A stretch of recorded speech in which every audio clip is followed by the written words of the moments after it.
Stage पे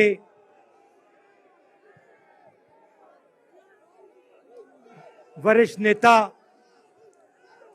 Congress party के वरिष्ठ नेता, विपक्षी दल के वरिष्ठ नेता, हमारे प्यारे कार्यकर्ता, भाइयों और बहनों, प्रेस के हमारे मित्रों, आप सबका यहां बहुत बहुत स्वागत।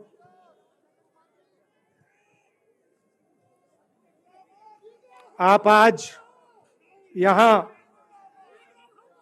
बर्फ में खड़े हैं, मगर आप में से किसी को सर्दी नहीं लग रही है। आप बारिश में खड़े हुए, कोई भीगा नहीं। गर्मी में आपको गर्मी नहीं लगी, सर्दी में आपको सर्दी नहीं लग रही है, क्योंकि देश की शक्ति आपके साथ है।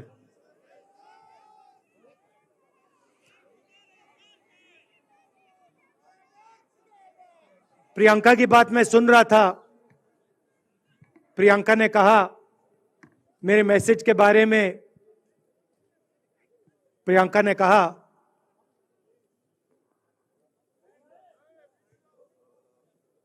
नॉर्मली होता नहीं है, मगर मेरे आंख में आंसू आए।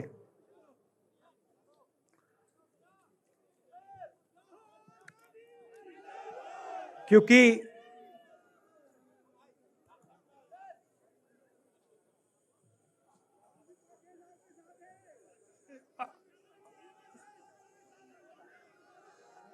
मैं कन्याकुमारी से चला, शुरुआत की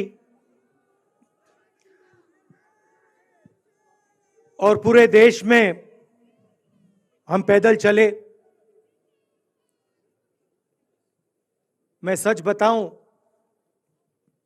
आपको अजीब लगेगा, मगर मैं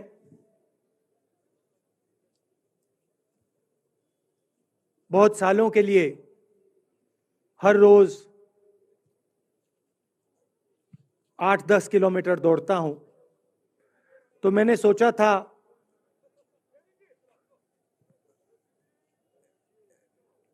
देश कन्याकुमारी से कश्मीर चलने में इतनी मुश्किल नहीं होगी।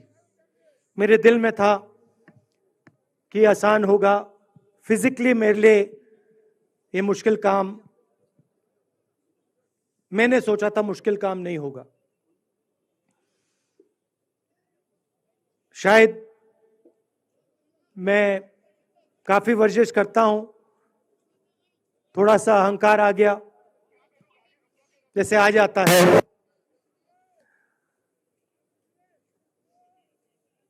मगर फिर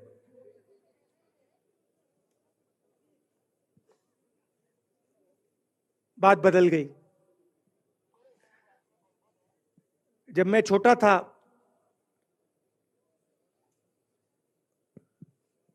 फुटबॉल खेलता था,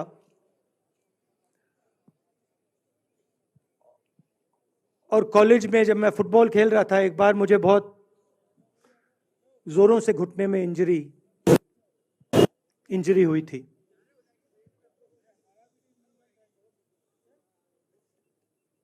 मैं उसको भूल गया था।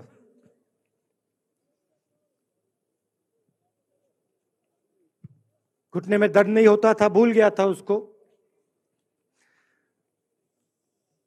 दर्द गायब हो गया था। मगर कन्याकुमारी से 5-7 दिन बाद घुटने में प्रॉब्लम आई, और जबरदस्त प्रॉब्लम आई। पूरा अहंकार उतर गया और मैं सोचने लगा, क्या मैं ये जो 3,500 किलोमीटर हैं, क्या मैं इनको चल पाऊंगा या नहीं। तो जो मैंने सोचा था आसान काम होगा, वो काफी मुश्किल हो गया। मगर फिर मैंने किसी ना किसी तरीके से ये काम पूरा कर दिया। बहुत कुछ सीखने को मिला, बहुत कुछ सीखने को मिला। मैं आपको बोलूं तो दर्द सहना पड़ा काफी, मगर सह लिया।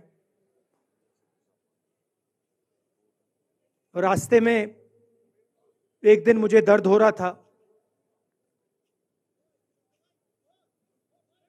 काफी दर्द हो रहा था, और मैं सोच रहा था अब 6-7 घंटे और चलने हैं। और उस दिन मुझे लग रहा था कि आज मुश्किल है। और एक छोटी सी बच्ची आई, दौड़ती हुई आई मेरे पास,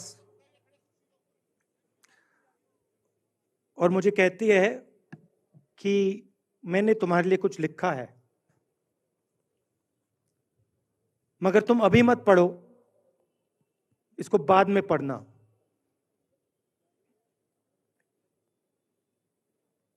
और फिर वो मुझे गले लग के भाग गई। फिर मैंने सोचा अब पढ़ता हूं क्या लिखा है।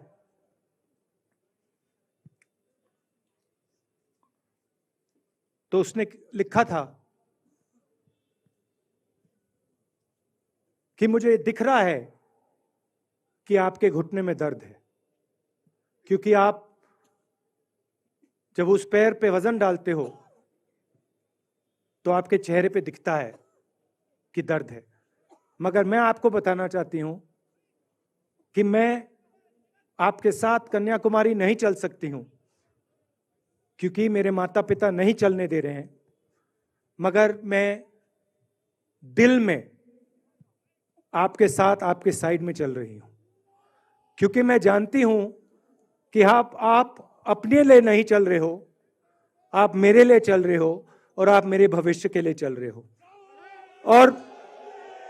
और उसी सेकंड में, पता नहीं अजीब सी बात है, उसी सेकंड मेरा दर्द उस दिन के लिए गायब हो गया।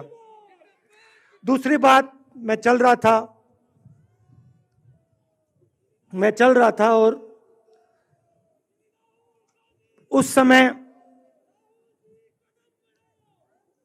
उसी समय वहां पे थोड़ी सर्दी बढ़ रही थी। सुबह का समय था और 4 बच्चे आए।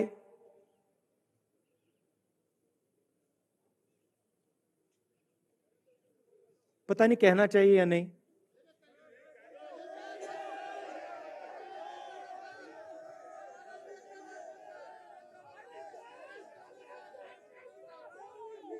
तो कह देता हूं, छोटे से बच्चे थे, भिखारी थे, भीख मांगते थे, और मेरे पास आए। कपड़े नहीं थे, मैंने देखा, शायद मजदूरी भी करते थे तो थोड़ी मट्टी थी उन पे। खैर, मैं ये चीजें देखता नहीं हूं, तो मैं उनके साथ गले लगा, घुटनों पे गया, ऐसे उनको पकड़ा मैंने, क्योंकि मैं उनकी लेवल पे रहना चाहता था। और फिर, नहीं सुनिए, मैं ये बात कहना नहीं चाह रहा था मगर कह दूंगा। तो उनको ठंड लग रही थी, वो कांप रहे थे, शायद उनको खाना नहीं मिला था, छोटे बच्चे मजदूरी कर रहे थे।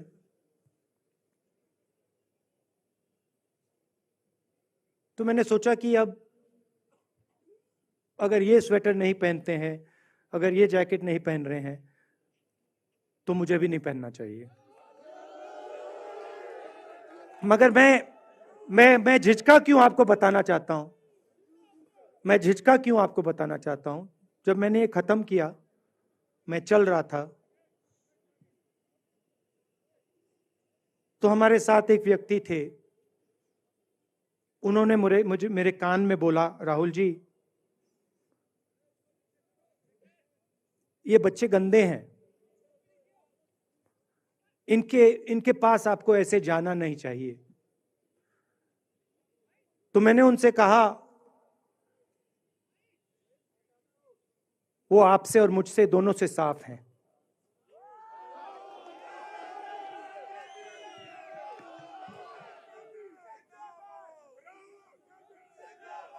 तो देश में कभी कभी ये विचारधारा दिखाई दे जाती है।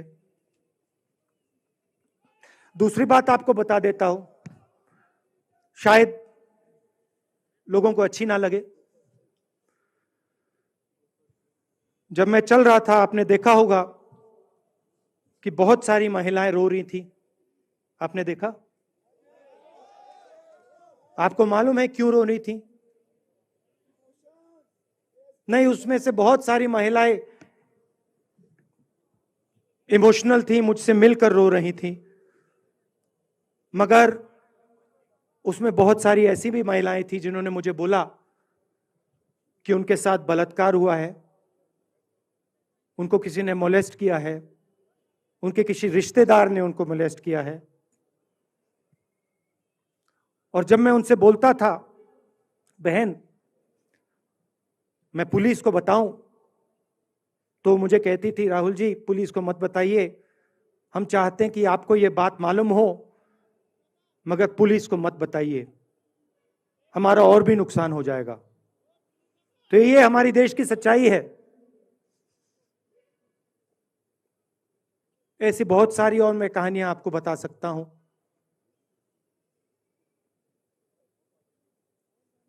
तो फिर मैं कश्मीर की ओर आ रहा था और मैं सोच रहा था कि इसी रास्ते पे मैं नीचे से ऊपर जा रहा हूं। मैं सोच रहा था कि इसी रास्ते से सालों पहले मेरे रिश्तेदार नीचे से ऊपर आए, सॉरी ऊपर से नीचे आए, कश्मीर से इलाहाबाद गंगा की ओर गए।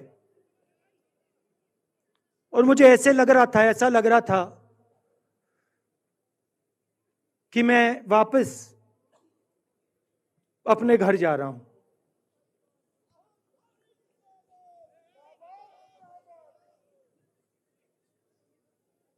घर मेरे लिए, जब से मैं छोटा था, मैं सरकारी घरों में रहा हूं, मेरा अपना घर नहीं है। तो मेरे लिए घर, जिसको जो स्ट्रक्चर होता है, उसको मैंने कभी घर नहीं माना। वो मेरे लिए, मैं कहीं भी रह लूं, वो एक इमारत होती है, वो घर नहीं होता है। घर मेरे लिए एक सोच है, एक जीने का तरीका है, एक सोचने का तरीका है।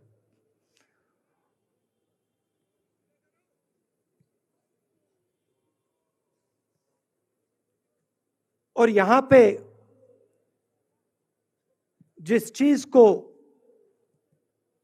आप कश्मीरियत कहते हो, उसको मैं अपना घर मानता हूं। अब ये कश्मीरियत है क्या? ये जो शिव जी की सोच है एक तरफ, और थोड़ी सी गहराई में जाएंगे तो उसको शून्यता कहा जा सकता है। अपने आप पर, अपने अहंकार पर, अपने विचारों पर आक्रमण करना। और दूसरी तरफ इस्लाम में, जिसको शून्यता यहां कहा जाता है, वहां फना कहा जाता है। सोच वही है। इस्लाम में फना का मतलब अपने ऊपर आक्रमण, अपनी सोच पर आक्रमण, जो हम अपना किला बना देते हैं कि मैं ये हूं, मेरे पास ये है, मेरे पास ये ज्ञान है, मेरे पास ये घर है, उसी किले पर आक्रमण करना, वही है शून्यता, वही है फना। और इस धरती पे ये दो जो विचारधाराएं हैं,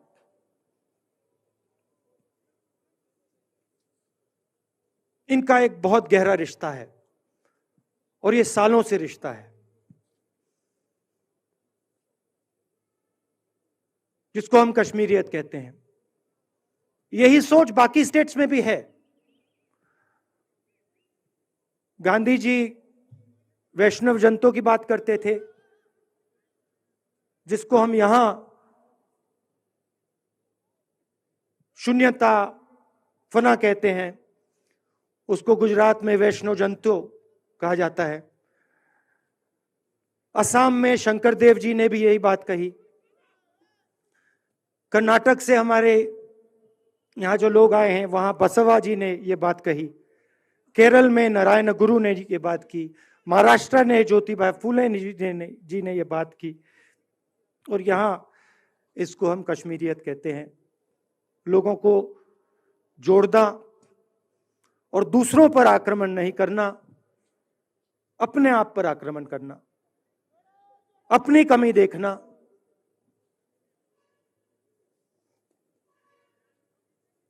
मैंने आपको कहा कि मेरा परिवार कश्मीर से गंगा की ओर गया था। इलाहाबाद संगम के बिल्कुल किनारे वहां पास में हमारा घर है।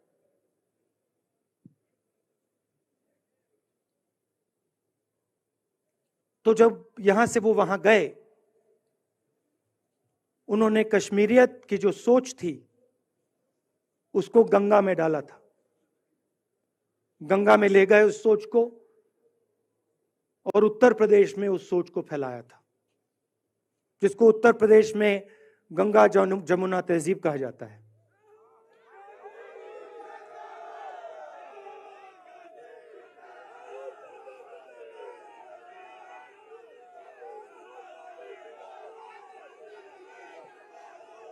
तो उन्होंने, मेरे परिवार ने छोटा सा काम, कोई बड़ा काम नहीं किया। जो आपने उनको सिखाया, जो जम्मू कश्मीर के लोगों ने उनको सिखाया, लद्दाख के लोगों ने सिखाया, क्योंकि उसमें बौद्ध धर्म भी है, उनके पास भी वही सोच, शून्यता की सोच उधर भी है। वो उसको ले गए और उस विचारधारा को, सोच को गंगा में उन्होंने रखा। तो मैं ये सोच रहा था, जब यहां आ रहा था, पैदल चल रहा था, और मुझे सिक्योरिटी वालों ने कहा था कि देखिए, आप पूरे हिंदुस्तान में चल सकते हो, जम्मू में भी चल सकते हो, मगर आखिरी जो 4 दिन हैं कश्मीर में, आपको गाड़ी से जाना चाहिए।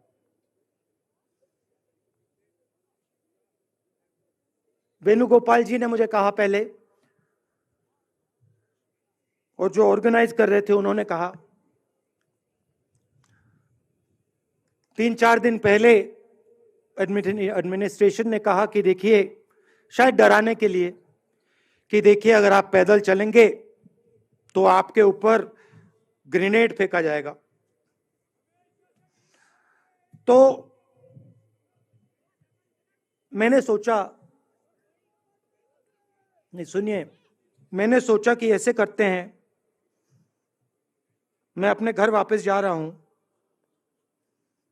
4 दिन पैदल चलूंगा, अपने घर के जो लोग हैं उनके बीच में चलूंगा। और मैंने सोचा कि जो मुझसे नफरत करते हैं उनको क्यों ना मैं एक मौका दूं कि मेरी सफेद शर्ट का रंग बदल दें, लाल कर दें।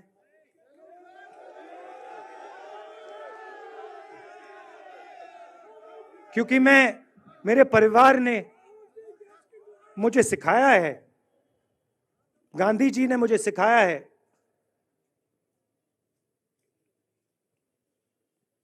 कि अगर जीना है तो डरे बिना जीना है, नहीं तो जीना नहीं है। तो मैंने मौका दिया, मैंने कहा मैं 4 दिन चलूंगा, बदल दो टी शर्ट का रंग, लाल कर दो, देखी जाएगी। मगर जो मैंने सोचा था वही हुआ। जम्मू कश्मीर के लोगों ने मुझे हैंड ग्रेनेड नहीं दिया, अपने दिल खोलकर प्यार दिया, गले लगे।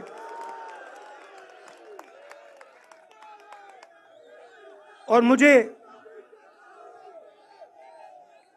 बहुत खुशी हुई कि उन सब ने मुझे अपना माना और प्यार से, बच्चों ने, बुजुर्गों ने आंसुओं से मेरा यहां स्वागत किया। मैं अब जम्मू कश्मीर के लोगों से और जो यहां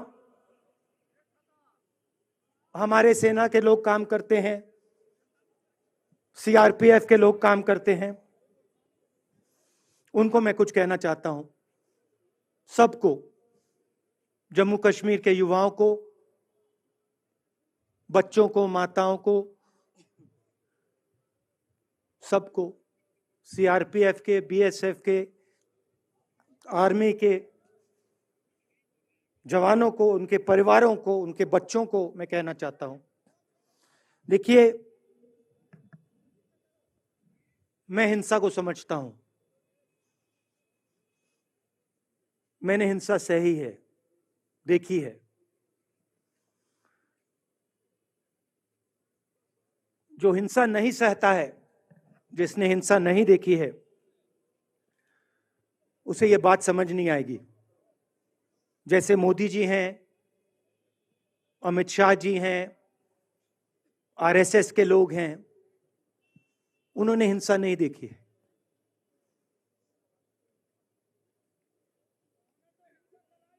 डरते हैं, नहीं डरते हैं, देखिए डरते हैं। यहां पे हम 4 दिन पैदल चले, मैं आपको गारंटी देके कह सकता हूं कि बीजेपी का कोई नेता ऐसे नहीं चल सकता है। और इसलिए नहीं क्योंकि जम्मू कश्मीर के लोग, इसलिए नहीं क्योंकि जम्मू कश्मीर के लोग उनको चलने नहीं देंगे, इसलिए क्योंकि वो डरते हैं।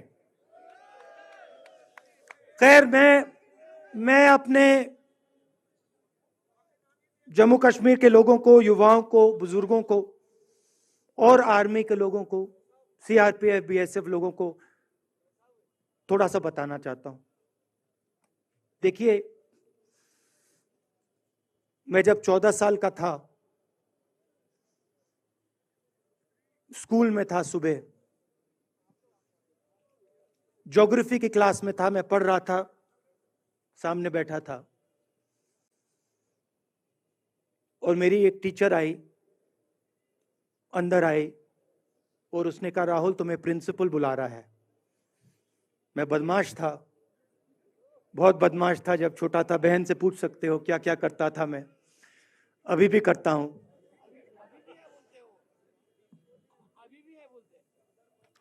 मैंने सोचा प्रिंसिपल बुला रहा है, मैंने कुछ गलती की होगी, अब मार पिटेगी। वहां पे केनिंग होती थी, मैंने सोचा था अब केनिंग होगी मेरी। मगर जब मैं चल रहा था,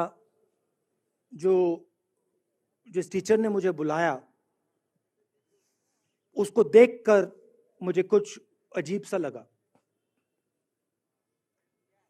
और जब मैं प्रिंसिपल के ऑफिस पहुंचा तो प्रिंसिपल ने कहा, राहुल तुम्हारे घर से फोन कॉल है।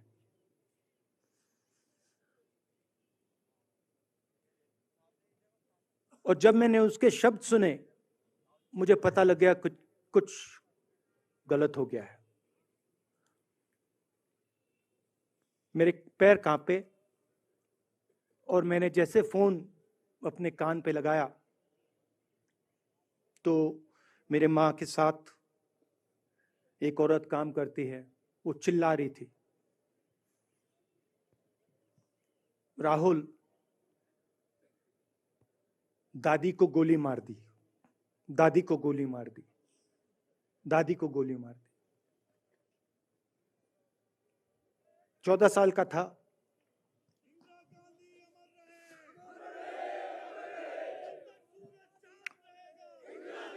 देखिए, ये जो मैं कह रहा हूं, ये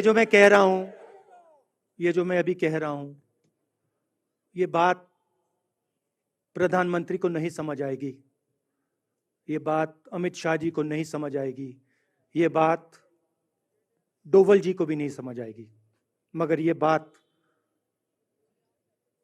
कश्मीर के लोगों को समझ आएगी, ये बात सीआरपीएफ के लोगों को समझ आएगी, ये बात आर्मी के लोगों को समझ आएगी, उनके परिवारों को समझ आएगी। तो उन्होंने मुझे कहा, नाम ओंगमू है उसका, उसने कहा दादी को गोली लग गई, दादी को गोली लग गई। और फिर मुझे गाड़ी में वापस ले गए, प्रियंका को मैंने स्कूल से उठाया, मैं वापस गए।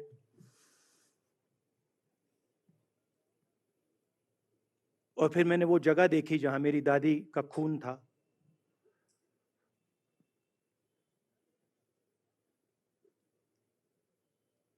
पापा आए, माँ आई। माँ बिल्कुल हिल गई थी, बोल नहीं पा रही थी।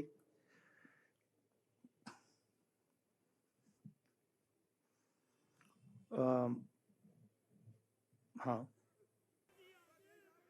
फिर क्या हुआ? तो जब जो हम लोग हैं जिन्होंने हिंसा देखी है,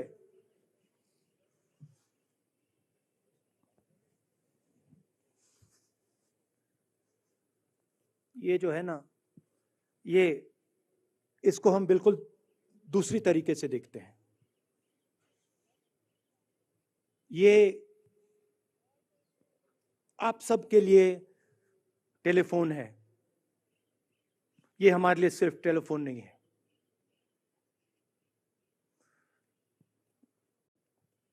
उसके बाद 6-7 साल बाद मैं अमेरिका में था और फिर से टेलीफोन आया। 21 में टेलीफोन आया। जैसे बहुत सारे, जैसे जो पुलवामा में हमारे सैनिक मरे थे, उनके घर टेलीफोन आया होगा।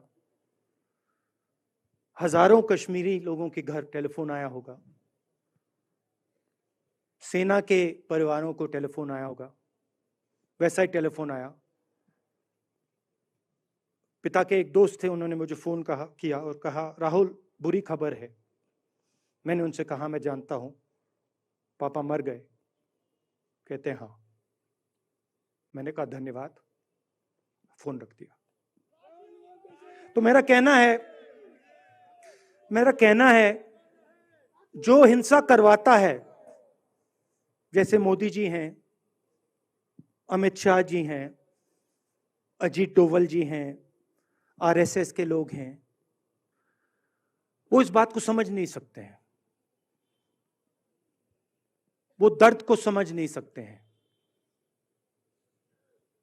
हम समझ सकते हैं। पुलवामा के जो सैनिक थे, उनके बच्चों के दिल में क्या हुआ मैं जानता हूं। मेरे दिल में वही हुआ है जो यहां पे कश्मीर में लोग मरते हैं, उनके दिल में क्या होता है। जो फोन कॉल आता है क्या लगता है वो मैं समझता हूं, मेरी बहन समझती है। तो कल किसी जर्नलिस्ट ने मुझसे पूछा यात्रा का क्या लक्ष्य है।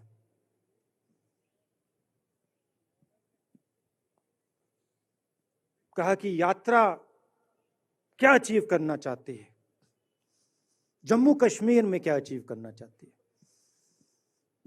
मेरे उस समय दिमाग में आया, मगर मैंने कहा नहीं बोलता हूं, कल भाषण में बोलूंगा।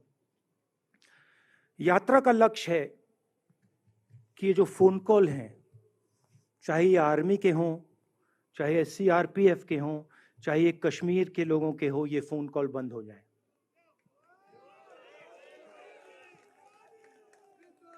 कि ये फोन कॉल किसी बच्चे को, किसी मां को, किसी बेटे को ना लेना पड़े।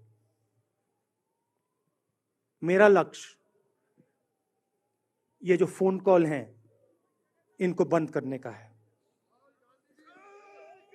अब देखिए, बीजेपी आरएसएस के लोग आक्रमण किस चीज पे कर रहे हैं। मुझे गाली देते हैं,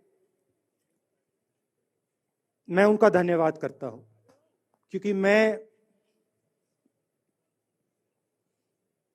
मैंने आपको शून्यता की बात की, शिव की बात की, उसको मैं समझता हूं और मैं दिल से उनका धन्यवाद करता हूं कि जितना भी वो मेरे ऊपर प्रेशर डालें, जितनी भी गाली लगाएं, जो भी वो करें, उससे मैं सिर्फ सीखता हूं। तो मैं एक प्रकार से उनका धन्यवाद करता हूं। मगर जो मैंने आपको बात बोली पहले, चाहे वो कश्मीरियत है, चाहे वो वैष्णो जंतो है, चाहे वो शंकर देव जी हैं, बसवा हैं, नारायण गुरु हैं, तिरुवल्लुवर हैं जो तमिलनाडु के बड़े पोएट हैं, फूले जी हैं, और जो कश्मीरियत हैं, ये इस विचारधारा पे आक्रमण कर रहे हैं। और ये जो विचारधाराएं हैं, ये इस देश की नींव है, इस देश की फाउंडेशन है। और आपने जो किया, जो यात्रियों ने किया, हम सब ने किया, इस विचारधारा की रक्षा के लिए किया है। मैंने ये काम अपने लिए नहीं किया, मैं ऐसा काम अपने लिए कभी कर ही नहीं सकता हूं। मैंने ये काम हमारे कांग्रेसी मित्रों को ये अच्छा ना लगे, मगर मैंने ये काम कांग्रेस पार्टी के लिए भी नहीं किया है। मैंने ये काम, और हम सब ने ये काम हिंदुस्तान की जनता के लिए किया है। और हमारी कोशिश है कि जो विचारधारा इस देश की नींव को तोड़ने की कोशिश कर रही है, जो विचारधारा इस देश की नींव को तोड़ने की कोशिश कर रही है, उसके खिलाफ हम खड़े हों, मिलकर खड़े हों, नफरत से नहीं, क्योंकि वो हमारा तरीका नहीं है, मोहब्बत से खड़े हों। मैं जानता हूं कि अगर हम मोहब्बत से खड़े होंगे, प्यार से बात रखेंगे, तो हमें सफलता मिलेगी। और उनकी जो विचारधारा है, उसको हम सिर्फ हराएंगे नहीं, मगर उस विचारधारा को हम उनके दिलों से निकाल देंगे। तो आपने, देश की जनता ने हमारा समर्थन किया। हमारी कोशिश है कि हमें, बीजेपी ने एक जीने का तरीका, राजनीतिक तरीका दिखाया है। हमारी कोशिश है कि हम एक और तरीका, जो हिंदुस्तान का तरीका है, मोहब्बत का तरीका है, वो हम देश को दिखाएं। हम देश को याद दिलाएं कि हिंदुस्तान मोहब्बत का देश है, इज्जत का देश है, भाईचारे का देश। तो हमने जो कहा था, छोटा सा कदम लिया है, बड़ा कदम नहीं है। नफरत के बाजार में मोहब्बत की दुकान खोलने की कोशिश की। धन्यवाद। जय हिंद।